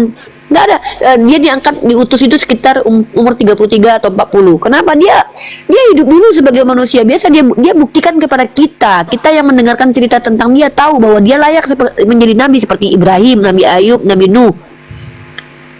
Jadi mereka tuh hidupnya itu betul-betul menjalankan parameter kehidupan yang sangat sempurna. Kita cerita tentang Nabi Isa. Dalam Islam, Nabi Isa itu tidak pernah berkata-kata kasar. Nabi Isa itu tidak pernah berkata-kata kotor, tidak pernah emosi yang berlebihan. Mohon maaf, kalau kita lihat dalam kitabnya Aaron, Yesua digambarkan sebagai laki-laki yang mengikuti orang Yahudi kebanyakan dengan mengatakan perempuan di luar Yahudi itu adalah kunarion atau guguk. Apakah mungkin seorang nabi seperti itu? Nah, Nabi Muhammad SAW itu juga seperti itu, dari kecil sudah terjaga. Makanya mereka disebut sebagai maksum. Inilah bukti bahwa Allah yang menurunkan para nabi ini bukan Tuhan yang rasis, Arom. Makanya nabi yang diutus setelah Nabi Musa ini tidak punya bapak. Kenapa orang Yahudi itu suka membanggakan bapaknya? Kami keturunan si A, kami keturunan si Abraham. Lah, memang makanya Yohanes Pembaptis bilang, ini batu ini bisa keturunan dari Abraham. Kalian tidak mungkin bisa meluputkan diri kalian dari hukuman kalian. Kalian harus melakukan pertobatan dulu, kata Yohanes Pembaptis. Artinya Tuhan itu bukan memilih melihat dari keturunannya. Makanya belajar kita dari Nabi Isa. Bukan karena nasabnya dia dimuliakan, karena memang dia layak menjadi seorang nabi. Karena dia bukan orang yang gampang emosi, gampang marah-marah. Akhlaknya memang mulia. Nah, begitu juga dengan Nabi Muhammad SAW. Dia layak, dia menunjukkan sifat-sifatnya dari kecil. Dia terpercaya. Orang-orang Bani Quraisy semua mengatakan rata-rata dia bergelar Al-Amin. Bahkan setelah dia menjadi Rasul, bayangkan, dia sudah punya kekuatan, harusnya dia bisa semena-mena kepada orang di Mekah. Tapi waktu dia Fatu Mekah, dia tidak mengusungkan pedang, dia tidak memotong satupun orang waktu yang telah mengusir dia dari tanah Mekah. Jadi kalau Aaron, Uni saran Uni gini Dedek, kalau ingin tahu ajaran itu dari yang benar, mana yang tidak benar, lihat pembawa ajarannya dan lihat isi ajarannya. Kan kata Yesus, buah perbuatannya. Tidak mungkin pohon buruk berbuah baik dan tidak mungkin pohon baik berbuah buruk. Oh, saya Nabi percaya, Muhammad itu Bunda. sudah pohon baik dari kecil. Saya percaya, udah Rifa, Muhammad itu ajarannya baik, bahkan lebih detail dibandingkan ajarannya Yesus. Dia lebih mendetailkan, bahkan dia menceritakan banyak nabi kan. Hadis-hadisnya pun banyak juga, gitu loh. Bagus, ajarannya bagus sih. Saya udah baca juga. Cuman itu sih yang saya belum bisa nangkep itu sebenarnya. Kenapa harus Nabi ini ada gitu ya, gitu aja mungkin ya. Dari Ismail gitu. Mungkin dia Uni, keturunan dari Ismail kan, Uni. iya dia keturunan dari Ismail. Yang pertama kita kan gini Karena deh ya. gini, kalau di gereja, alasannya kenapa coba? Kalau di gereja itu kan kita memang, saya terutama dari kecil itu Pak Pendeta bilang ya Ibrahim itu anaknya ya Ishak gitu, anak sah gitu. Tapi saya itu berpikir begini, kalau Ismail bukan anak sah berarti Abraham dituduh Ibrahim berzina. Itu makanya Yes. saya mulai pelajari, cuman memang belum masuk di otak saya kalau harus dari Ismail. Coba Aaron baca Yesaya ini deh. Yesaya pasal 60, segala kambing domba Kedar akan berhimpun kepadamu, domba-domba jantan Nebayot akan tersedia untuk ibadahmu. Semuanya akan dipersembahkan di atas misbahku sebagai korban yang berkenan kepadaku, dan aku akan menyemarakkan rumah keagunganku. Di mana rumah Tuhan yang didiami oleh Kedar dan Nebayot menurut Arom? Kedar dan Nebayot ini anak-anak dari Ismail loh. Yes. Nebayat itu jadi daerah namanya Nabatean di Arab. Di mana itu? Di mana emang? Coba. Nabatea itu Arab. Nebayot dan Kedar itu Bani Arab dekku. Keturunan Ismail alaihissalam.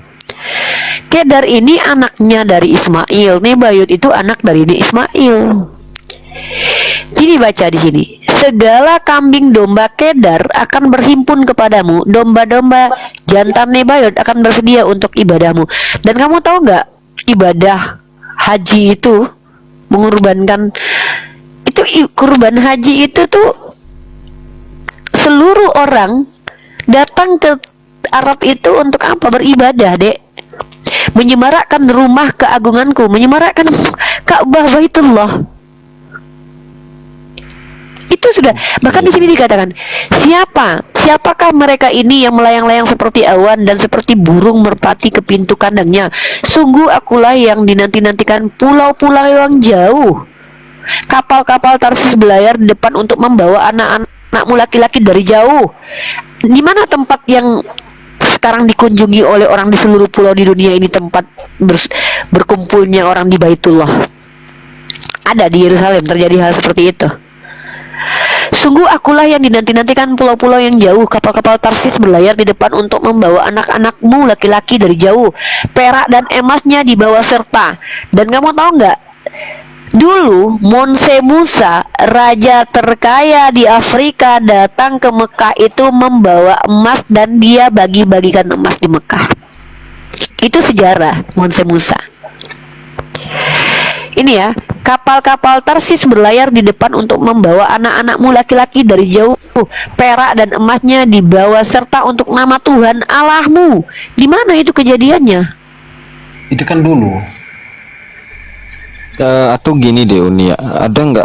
Dan raja-raja mereka akan melayani engkau. Ada Gimana itu terjadi? Ada nggak sih Uni untuk ke saya membaca tentang Ismail sampai ke Muhammad.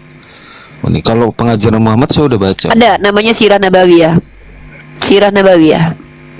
Waduh, itu Cari buku Sirah Nabawiyah. tebal banget dan mahal lagi. Bahkan dari Judaism sendiri juga mengakui kok bahwasanya memang Ismail itu menurunkan Muhammad, itu diakui oleh Judaism sendiri. Kan dikatakan ya bahwasanya Yitzhak menurunkan 12 suku, Ismail menurunkan 12 raja. Gimana tuh? Coba ini tambahan lagi ya, Aaron. Pujian-pujian tentang penyelamatan. Nyanyikanlah nyanyian baru bagi Tuhan dan pujilah Dia dari ujung bumi. Baiklah laut bergemuruh serta segala isinya dan pulau-pulau dengan segala penduduknya. Baiklah padang gurun menyaringkan suara dengan kota-kotanya dan dengan desa-desa yang didiami Kedar. Di mana Kedar berdiri, Dek? Baiklah bersorak-sorai penduduk bukit batu. Baiklah mereka berseru-seru dari puncak gunung. Kamu tahu nggak ini terjadi kapan? Ketika Rasulullah SAW itu di Mekah Madinah. Rata-rata waktu beliau itu, kalau tidak salah beliau kembali ke Mekah ya. Beliau tuh ada Tala'al badru alaina. Nah itu Dan pulang dari nyanyian yang terdengar di Arab. Nggak nyambung Ya, gitu. nyanyian yang terdengar di Arab itu. Iya itu. Laskar nanti dengan kamu. Kalau kamu mau bantah nanti saya dengan Arum dulu. Kalau Anda tahu nyanyian yang paling terdengar hingga detik ini yang terbaru adalah Allahu Akbar, Allahu Akbar. Tidak ada nyanyian baru yang terdengar di tempat yang dikatakan bait Tuhan. Coba sebutkan nyanyian terbaru orang Yahudi di bait Tuhan. Di tempat Kedar. Kedar ini adalah anak dari Ismail. Silahkan Anda lihat dalam kitab Anda. Saya akan tunjukkan kepada Arum bahwa Kedar ini adalah anak dari Ismail. Oke. Yang kedua. Lihat ya, ini dikatakan nyanyian baru di tempat kediaman Kedar, ya.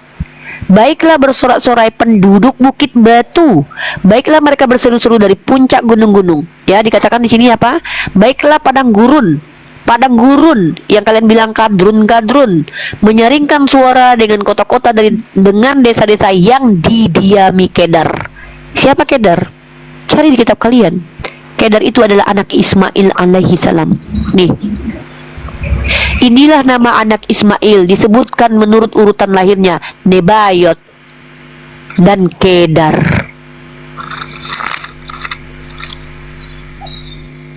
Jadi justru di dalam kitabnya orang Yahudi kita menemukan bahwa namanya pujian-pujian tentang penyelamatan itu akan nyaring di tempat yang didiami oleh Kedar.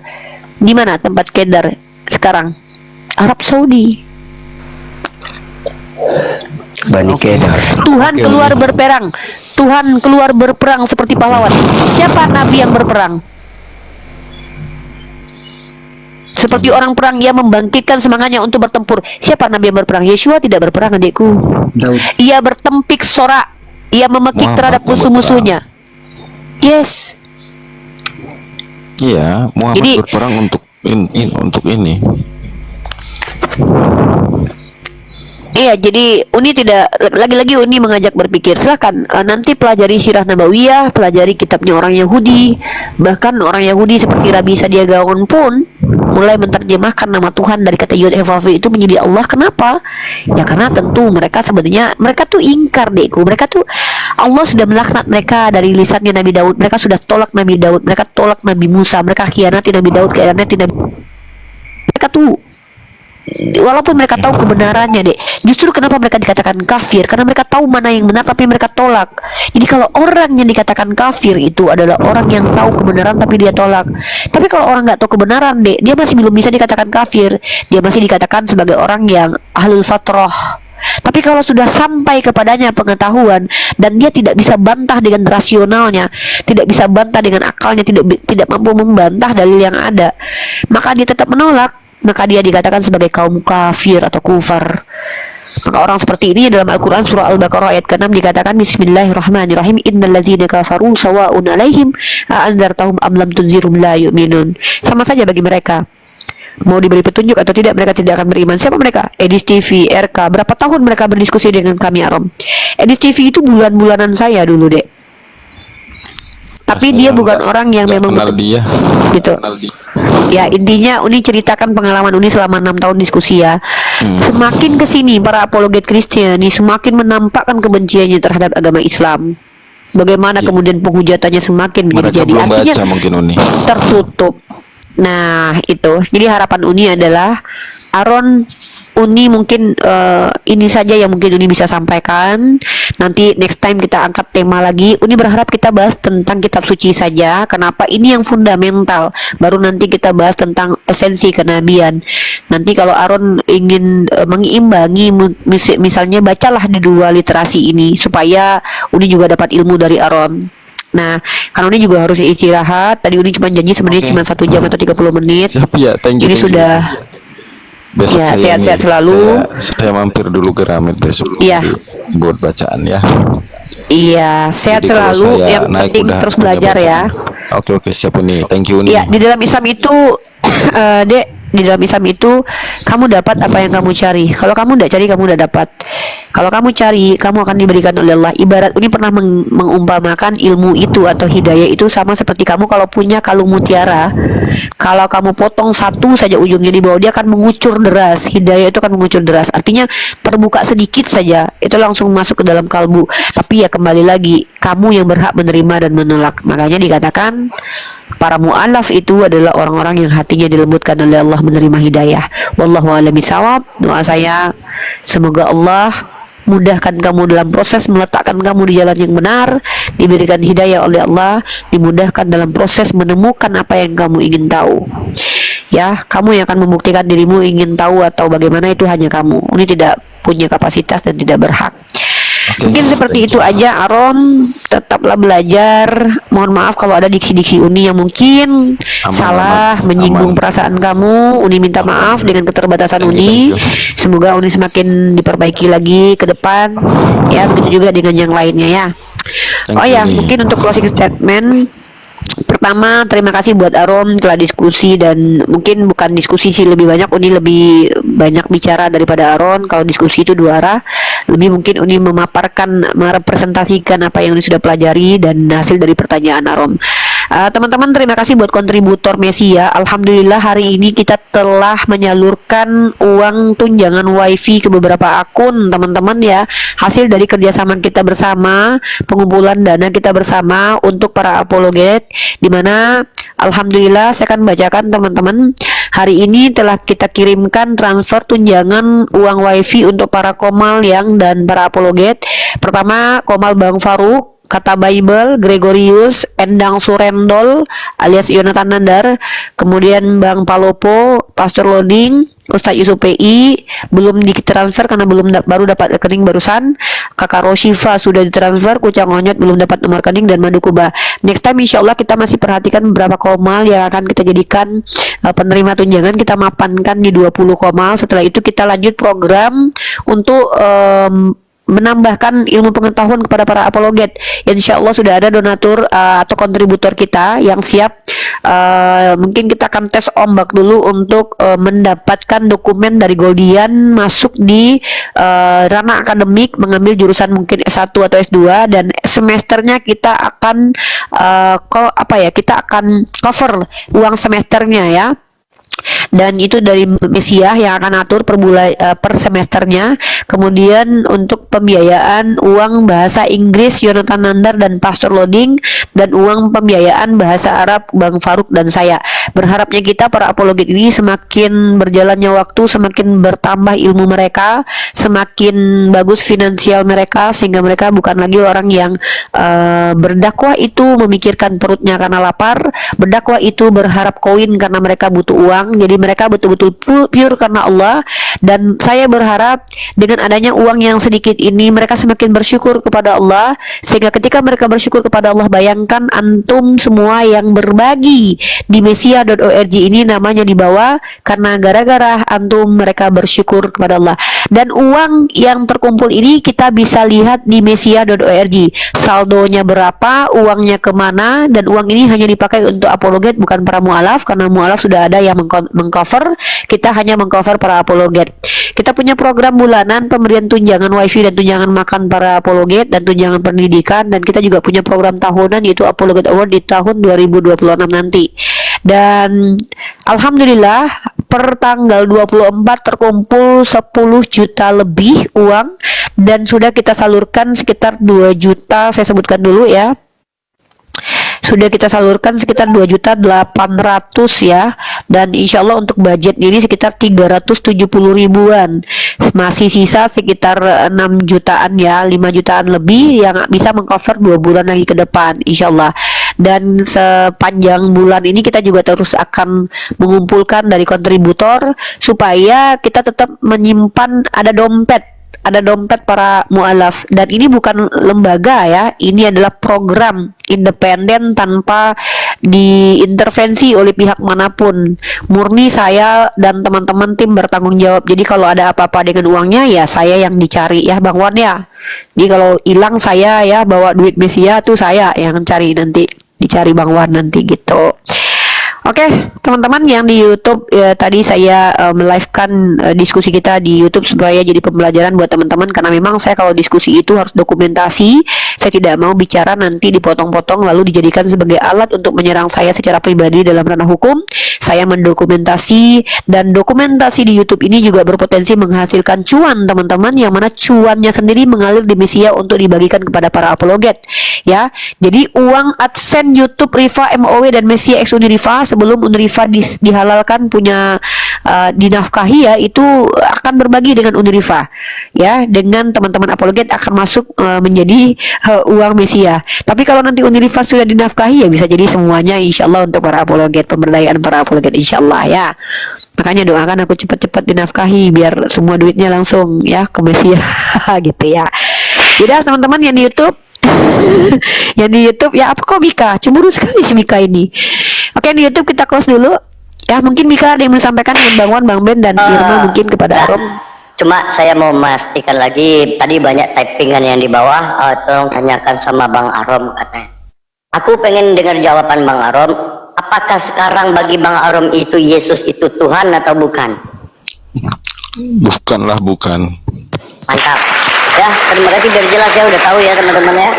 Nah, tidak ada lagi fitnahan kepada Bang Arum. Bang Arum ini Kristen yang sudah tidak mengakui Yesus sebagai Tuhan. Nah, semoga mudah-mudahan dengan adanya diskusi dengan Unirifa ini menambahkan satu wawasan lagi atau ilmu yang didapatkan oleh Bang Arum untuk lebih giat lagi mempelajari Islam. Semoga secepatnya Bang Arum mendapatkan hidayah. Kata Bang Arum dia ingin jadi pendeta dulu. Mudah-mudahan sebulan dia jadi pendeta baru dia mualaf, karena mungkin merasakan dulu perpuluhan dan persembahannya teman-teman ya. Oke, buat Laskar Kristus sebelum kita lanjut, ada yang mau ditanggapi atas pernyataan Unirifa tadi, Laskar? Ya, Anda maksudnya saya tanggapi Aaron itu kalau dia mau jadi pendeta nggak bisa karena dia tidak menganggap Yesus sebagai Tuhan. Gimana itu Bang Arom? Saya jadi pendeta berkata sesuai kitab yang saya pelajari. Masa salah? Kan kalau jadi pendeta wajib hukumnya tidak boleh menambahi ayat dan tidak boleh mengurangi ayat, Laskar. Saya yang mengajarkan itu, yang saya mengajarkan. Jadi Bible itu sudah bahasa Indonesia, jadi nggak perlu lagi penjelasan panjang lebar.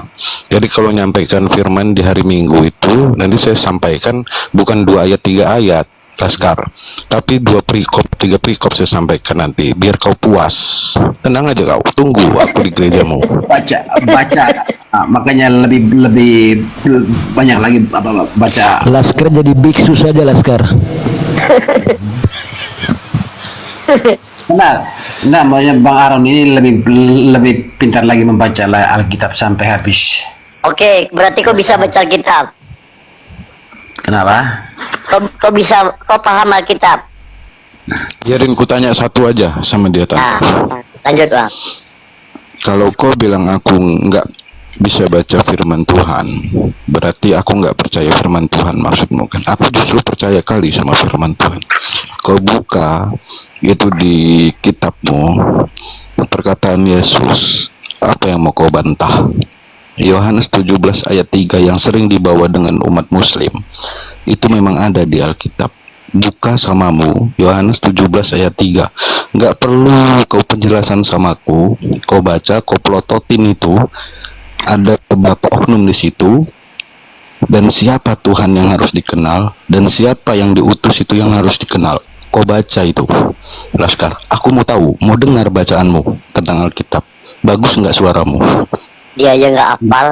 Nggak penting. Saya paham yang dibilang Yohanes itu 17 ayat 3, saya paham itu. Kalau firman Tuhan aja kau anggap nggak penting, gimana kau mau mengikuti Yesus?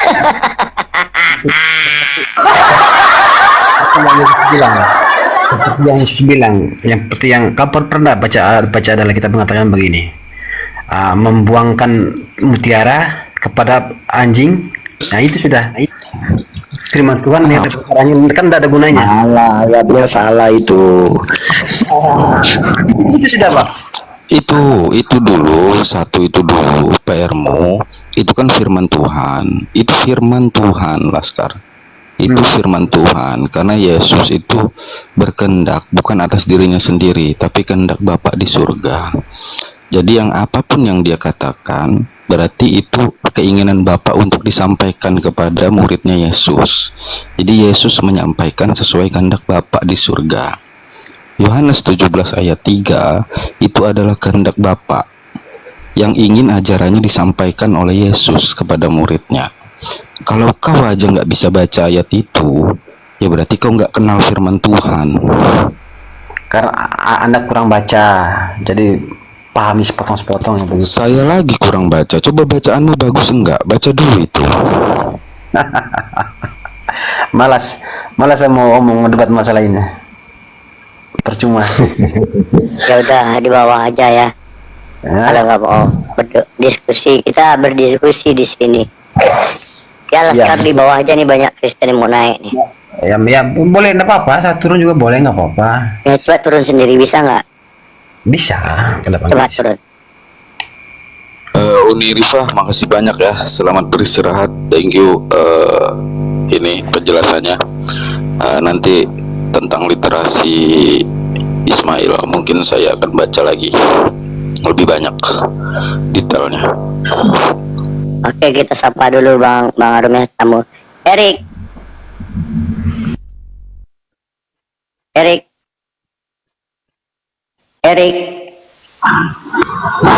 Apa ini? Kamu minta naik. Ada yang mau disampaikan? Apa nih lengket nih? Iya, halo. Ya, Erik. Bentar. Lengket nih. Apa yang lengket, Pantes. Erik? Udah kedengaran? Udah. Oke. Siapa lawan saya debat untuk membahas sepeda Adam? Juga tentang kuburan yang 37 meter itu. Apa sih ya? Ada lawan saya. Bang, Anda ini bahas apa, Bang? Kok datang-datang bahas sepeda? Kita bahas apa sepeda Adam? Apa lagi sepeda di bawah-bawah? Ada mau pakai sepeda, Bang? Emang kau kira di sini bengkel sepeda? Ini pikirnya zaman Adam belum ada sepeda, Bang. Bang ada aja, Bang. Ini. Ada Bang Ben, dulu ada pabrik family. Sepeda family itu ada dulu.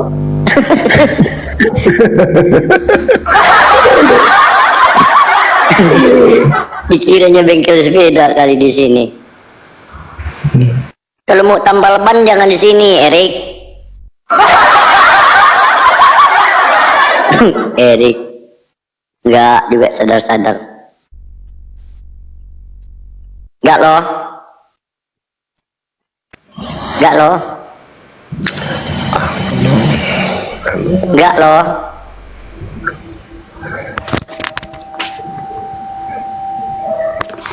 Oke, di bawah ya, nggak ada suara. Kenapa gua nyampe di atas, aneh-aneh aja orang ini. Mana lagi nih? Nggak ada loh. Islam aja. Buat yang teman-teman Kristen yang mau minta naik, silakan ya, minta permintaan ya. dia udah emosi duluan tante, soalnya saya mau bacain 3 perikop. Iyalah harusnya gitu bang, jangan cuma 1 ayat terus sisanya joget gitu loh, ngapain ya kan ngabisin waktu. Harusnya menyampaikan firman Tuhan itu banyak. Ini yang disampaikan musik yang paling banyak dari firman Tuhan, makanya kebiasaan joget. Emangnya Yesus lahir bawa gitar, jadi satria bergitar gitu. Kalau masalah joget yang banyak masuk surga, itu banyak itu K-pop Korea masuk surga dia duluan gara-gara joget. Ini loh tante, yang penari yang di depan itu yang ikutin musik itu cantik-cantik loh tante. Iya cantik-cantik, tapi buat apa masuk neraka bang? Enak loh Tengok dia. pakai rok mini ya kan. Saya aja betah ngelihatnya. Jadi abang ke gereja cuma ngeliat itu. Nah ini Pak Kripto ini. Pak Kripto ini juga nggak percaya Yesus Tuhan ini, Tante. Pak Kripto ini. Tapi ini ada beleng-belengnya pakai itu ini. Malam Pak Kripto. Selamat pagi, udah pagi nih. Oh belum. Ini Semalam. ini yang kemarin masalahin bersyukur itu ya. Aduh, amat Iya, tidak. Gimana? iya. Ini Iya. nggak nyambung ini. Ini kan udah kemarin Bang Arum sama Pak Kripto ya tentang masalah doa. Udah. Ini malah makin di bawah aja Pak Kripto. Nggak nyambung Bapak. Karena Bapak nggak menganggap Tuhan itu ada. Ini diskusi lintas agama. Di sini diskusi untuk orang yang percaya ada Tuhan, ya, bukan orang yang tidak percaya ada Tuhan. Betul nggak Bang Arom ya? Iya, kemarin kan dia sendiri yang bilang, ya ngapain? Ya ngapain? Agak gila gitu, ngapain? Iya. Ya Ngapain pakai berdoa segala? Dia bilang gitu. Jadi kalau kayak gitu tuh bukan kita diskusi sesuai yang tertulis. Kalau menurut pemikiran itu bukan diskusi tapi modal congor. Jadi kalau modal congor itu di pasar tanpa ada data. Enggak loh. Ada apa? Kau minta naik ada apa? Aku yang harus nanya ada apa? Ada apa denganmu? Aduh, ini udah minum dari lapor tua kayak udah berapa botol habis tadi? Kamu itu berbicara dengan siapa? Denganmu lah. Kenapa kamu berbicara dengan saya? Dan kamu itu sudah kau tahu siapa kau? Tuak itu nggak pakai botol tante, tuak itu pakai teko. Pakai teko. Ada pakai plastik aku tengok. Kalau Kata plastik dia, itu katanya dia orang nih, beli ketengan. Oh, berarti Berapa jerigen gitu? Nah, Habis berapa jerigen? Itu. atau berapa teko itu Ya, benar. kalau biar aku ngomong kayak gitu. Aku ngomong kayak gitu Bang Arom. Kenapa? Karena biar nggak nampak kali aku tuh pernah minum tua. Itu aku nggak tahu. Oh, kalau plastik itu anak-anak SMP SMA biasanya. Oh iya. Beli Kasih 5.000, feedback ya. 7.000, iya. Oh, enggak loh.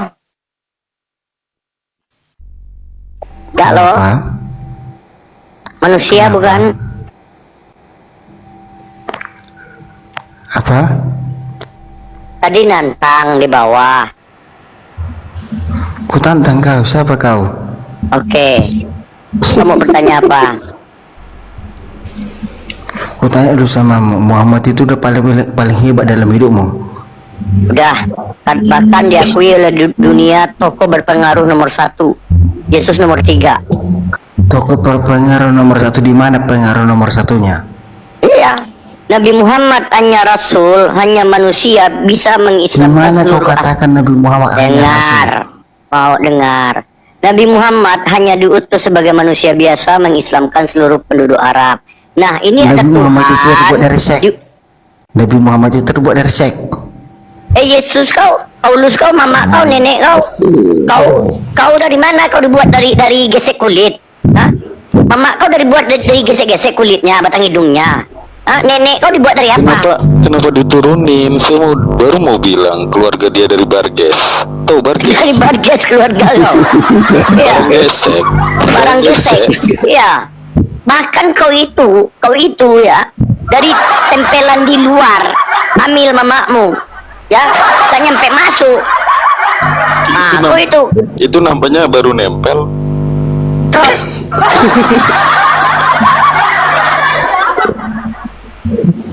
Jangan dinaikkan lagi, Bang, menghujat dia. Jadi gini, buat teman-teman Kristen ya. Barges, Barges. Iya, barang gesek. Emangnya ada, hah? Nenek kau dilahirkan dari Cikupa. Barges. Hah? Nenek kau dilahirkan dari kedipan mata. Kakek kau dilahirkan dari kedipan mata. Hah? Di mana keluarga kau lahir kau nggak dari Nyesai? Aku dapat singkatan baru, Barges. Ya Barges itu udah lama itu Barges. Barang gesek dia itu. Keluarga barang gesek. Ngapain? Aduh. Terus tante. Ini kan wanita pesundal itu Barges juga. Barang gesek Iya. juga. Tunggu.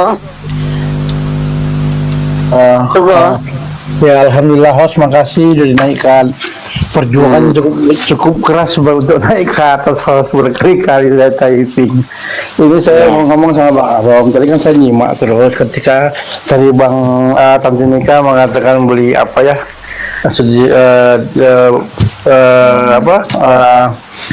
Nabawi, sirah Nabawi, kata Bang Arom itu agak mahal dan nggak punya. Jadi saya mau ngomongnya Bang Arom, selamat malam Bang. Saya mau beliin abang tuh sirah Nabawi, gimana caranya Bang ya?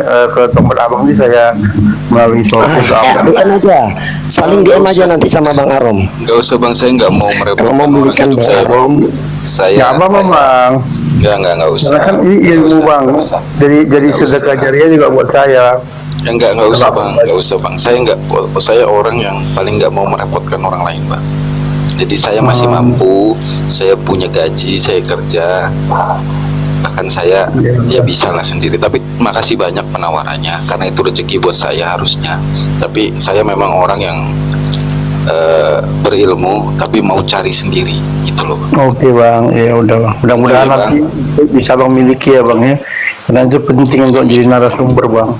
Amin. Oke, makasih Tante Mika. Salam buat Uni Riva ya, buat teman-teman Ya. semua. Makasih udah naikin ya Tante Mika. Ya Oke, saya sama-sama Bang turun ya. Tugo. Biar ada yang lain Ya. bisa naik. Jadi Makasih. gini Bang Tugo, walaupun ditolak oleh Bang Arum, Nawa itu tadi udah dicatat, Alhamdulillah sampai udah. Insya Allah. Semoga dengan dibelikannya dengan Bang Arum beli sendiri, tapi ada Nawa itu Insya Allah. Apa yang nanti dijadi amal oleh Bang Arum mengalir kepada Bang Tugo. Jadi Bang Tugu, begini saya Bang Tugu belikan untuk si Tante saja. Nggak usah juga, biar aku yang belikan Bang Arum. Belikan itu bang Tante, belikan enggak loh tadi itu Barges sama Tuan. Iya. Biar Iya, dia betul. Tante Mika, teman-teman, saya turun ya. Makasih Oke, banyak. makasih banyak Nawa itunya Bang. Semoga sehat selalu, sukses Selamat selalu malam di Bang sana. Arom. Ya. thank you Tugo.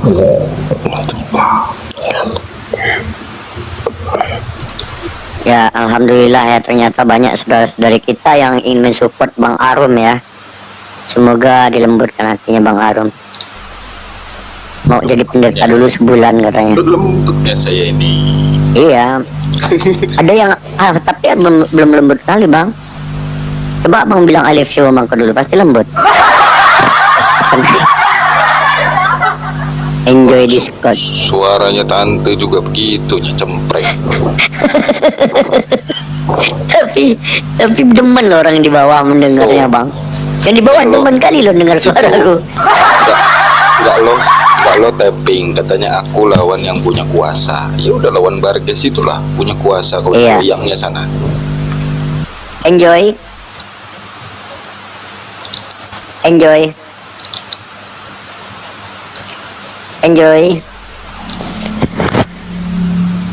Bang enjoy. Izin turun nih Bang. Nggak loh, apa sih nggak loh? Kalau ngomong yang sopan, diskusi, tunjukkan Kristen itu seperti apa. Jangan menunjukkan Kristen yang asli, tunjukkan Kristen yang palsu. Gimana Kristen palsu itu baik, sopan. Nggak loh.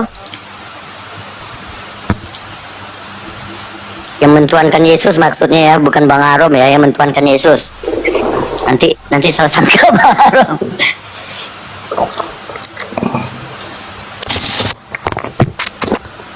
Enggak loh. Kenapa bang? Kau mau ngapain naik atas? Kenapa bang? Oke, siapa Tuhanmu? Siapa Tuhanku? Dan siapa Tuhanmu? Enggak loh. Kenapa? Adong do tua tusi. Ngapain kau berbicara tuh? Apakah kau ingin digilakan jadi tuak?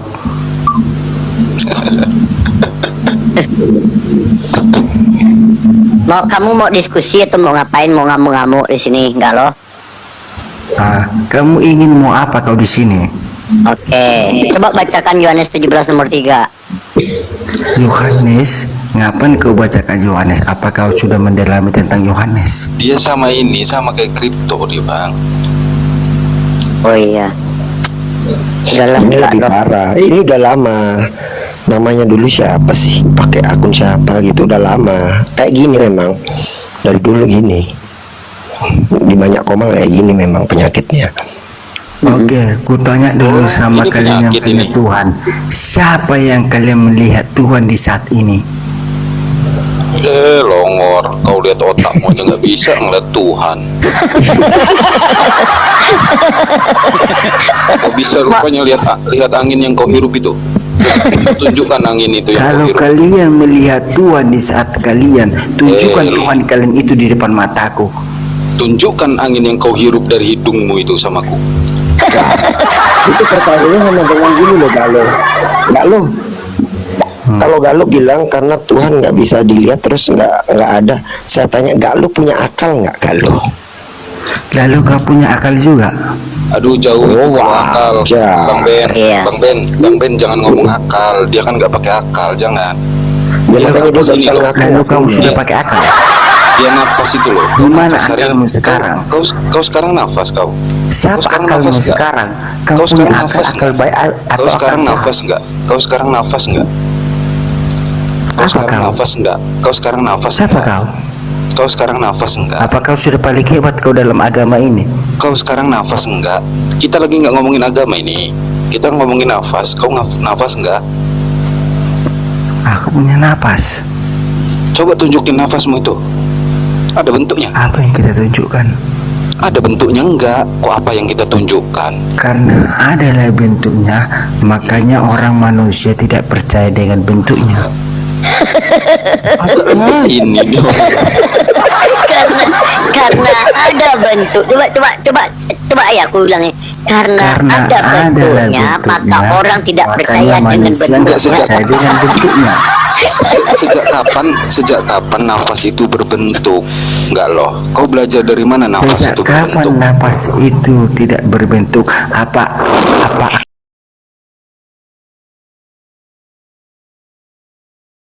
Saya akhiri diskusi dan debat para apologet Islam yang telah memberikan kita ilmu dan pengetahuan tentang ajaran Islam dan ajaran Kristen. Semoga ilmu yang kita dapat dari diskusi dan debat ini dapat membentengi kita dari permutatan yang mana pada saat sekarang banyaknya misionaris mencari muslim yang awam untuk dimurtadkan. Saya akhiri video ini. Terima kasih kepada saudara-saudari muslim semua yang telah mengikuti diskusi ini sampai habis. Sampai ketemu lagi dan nantikan video-video diskusi dan debat apologet Islam selanjutnya. Assalamualaikum warahmatullahi wabarakatuh.